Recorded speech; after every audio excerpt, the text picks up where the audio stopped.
talked about it a little bit, but how do you guys work out how much holiday when you take your holidays as a business owner? And also, how do you pay yourself? I'll be there under you. Okay. You can only afford to pay yourself what you can afford to pay yourself. But personally, I think you should take a minimum wage and so you don't cripple the business in the process. So take a minimum wage that you can survive on and pay that weekly. And you can pay tax on that if you want to, so you're not caught with this provisional business as well. You can actually ask your accountant to say, listen, I pay tax on the wages I'm drawing. That often helps you out as well. But so pay yourself a minimum wage that you can survive on. But then, if the business is doing well, there's a bit in the kitty and you need to go for a holiday or someone else and you haven't got enough in your own kitty, you can take that money out of the business and put it to your drawings. Now, if at the end of the year the business isn't doing so well, you can put it back in again if you had to. But take it out as drawings, and then that will be taxed at the end of the year by your accountant.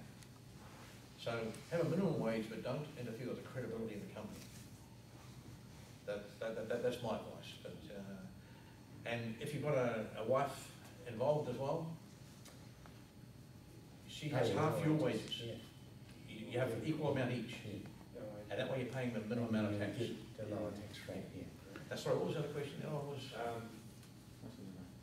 how do you determine when you take your holidays and how much holiday do you take? It'd be quite easy to be tied up with your business. Okay. 24/7. One of the first things we mentioned, I think it came from you, was the word freedom. What can you get out of your business? It gives you freedom, it gives you your choice.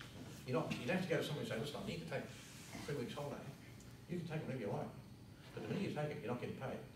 Unless you've got staff or something working for you. You just got the minders. So you get your minders or you take your break. If you've got a really good friend that you can trust, he can do your breakdowns, take your phone over to him, and he can do your breakdowns, and you do it vice versa. There's about 4 of us that work together myself. Yeah. So it's parties, and but when they go away, we just pass the number on. But you take as many holidays as you want to take, because your business. You must take them. And you must, I'll say a minimum of 3 weeks every year, absolute minimum. If you get more than that, take some more than you. I'm sorry, you've got to take holidays this year. A lot of small companies will break them up, like two-week breaks rather than have 4 weeks coming down on you. Unless your business is seasonal in such a way that your work drops off over the Christmas period and it suits the business. Actually, no. Well, especially in the sparky industry, working out your charge out rates and all that sort of stuff, and with your trainees as well, how much you put on to cover. If you're in Auckland, double it. The Contractors Fair, or ECANS, way back, had this kind of a guideline thing. It was one and a quarter, 1 and a half of the wage that you were paying. Charge out rate? 2 and a quarter, sorry. Two and a quarter. 2 and a quarter to 2.5 times. In other words, if you're paying someone $20 an hour, you've got to charge at least 2 and a quarter or 2.5 times that to get your return back. That's just a rule of thumb, but you need to, at the end of the year, do your assessments and work out what your overheads are as to whether that's enough. But a rule of thumb would be 2.5. I'd work on 2.5. So you pay someone 20, you charge an hour 50 or 60 in that vicinity. To start off with, like if you can justify it to the people that you're doing the jobs to, go with the 2 and a quarter, 2.5 of what the wage you're paying, even the wage you're paying yourself. Or pay yourself a little less if you can manage it, but you do that same thing on what you should be paying yourself, you know what I mean? But if you go to that, like I said, Google the small business stuff, you'll get this list that the ECANs and those guys set up of the way to equate it, the true way. I think probably these guys have handed just details about that anyway, how to work it out. On the number of runs, probably 3 times a year. So what if you're contracting like labour only to a company? It's a harder one because they're going to tell you what they're going to pay you. Yeah. I did 12 weeks in Rotorua last year for $33 a month for calendar electrical in the hospital. Yeah. There's another rule of thumb of business too is if you've got 5 staff, you can then have one admin. Yeah. Just, it's an old one, I don't know whether it's still the same now, but it probably will be, but you've got 5 staff, there's one person doing the admin. In other words, one overhead, in other words, so the 4 carry the 5th one, which you would be the overhead, of course. Yeah. Yeah, it's not that it's just that you're non-chargeable, overhead is non-recoverable.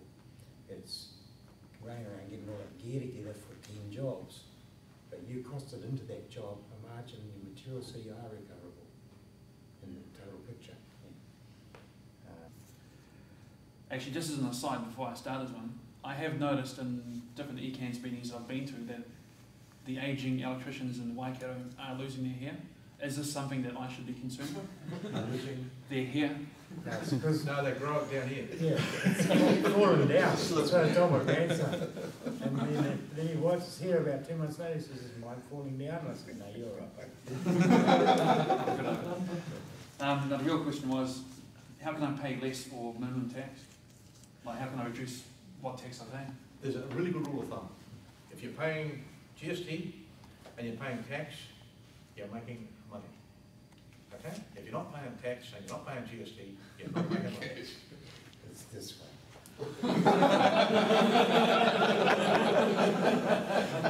Non-traceable. So anyway, to give you an example, I had a guy come to our business just recently, and he wants some maintenance, and I ran an account out there, sent him away, he kept paying me in cash. He worked for tax department.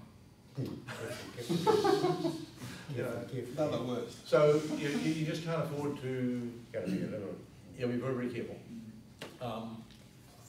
My son, I mean, he lives out in Tauranga, and he mentioned that a lady he knows worked for tax department, and she went down to the, every year she went down to the boat ramp at Christmas and checked all the vehicles to see which ones were, we had boats, trailers on the back, and they weren't registered if they were. Thing like that. And that's the reality of life, you know. Taxes is, you need to cover yourself, because the tax department, if they decide to assess you and go through you, you're just little Joe Bloggs. You know, like if you're under 50 odd staff, they can investigate a company very, very easily.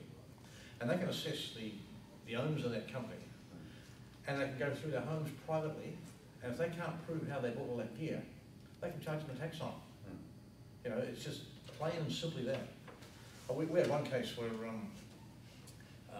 we paid our GST, and we got a letter from the tax department stating we had not paid our GST.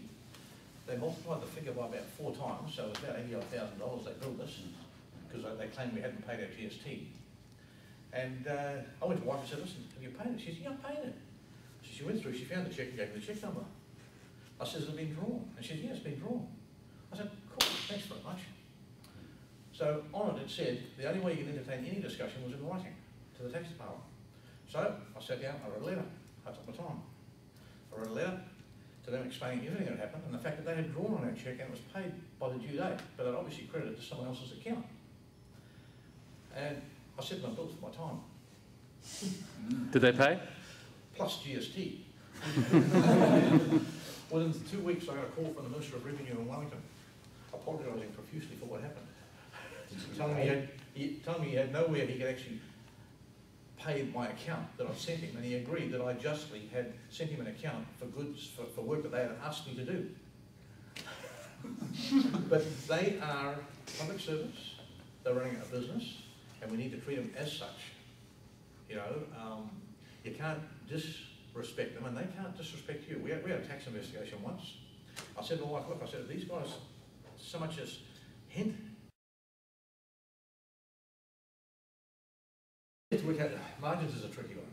You really have to work out what you want to make out of your business, what the market can stand. It is a tricky one. Look, it can vary on various products from 10% through to 200 or 300%, depending what the item is and what the situation is to do with that item. Yeah. I think a rule of thumb in electric used to be 33%, huh? Yeah, but A rule like of thumb what on electrical products? Yeah. a lot of my mates, and I know guys that do use the trade price range from IDL, say, and throw 10 or 15 on top of it. But I've never been able to justify it when I'm getting 35 off.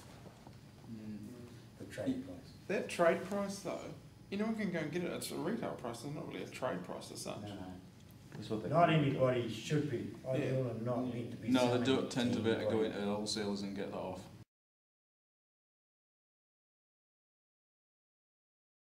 Do you mean for the labour or just the vehicle? Vehicle, yeah, mileage or whatever. If you look up the taxation Government, figures, yeah. government figure, I think it's 72 cents per kilometre, I think it is. 74. It's 74 cents per kilometre. 74, yeah. Right. But if you've got a big heavy vehicle, then you need to charge more if that vehicle is needed to be heavy. But for a normal, I don't know, 4 or 6 cylinder vehicle, like a car or a station wagon or whatever, I would think the 74 cents, 76 cents is probably, if it's a regional super run, it's probably worthwhile. That's what I charge on my vehicle. I use that as a figure because it's I use 85. stated in its, yeah. I didn't look at the government, I just picked a figure, 85 cents, but Was that derived from a calculation of costs? Or- not really because I'm driving a V8 Land Rover. It's just fun. I like driving it, so the hell with it. Hey, business is working for it. That's what you gotta do, you gotta make it work.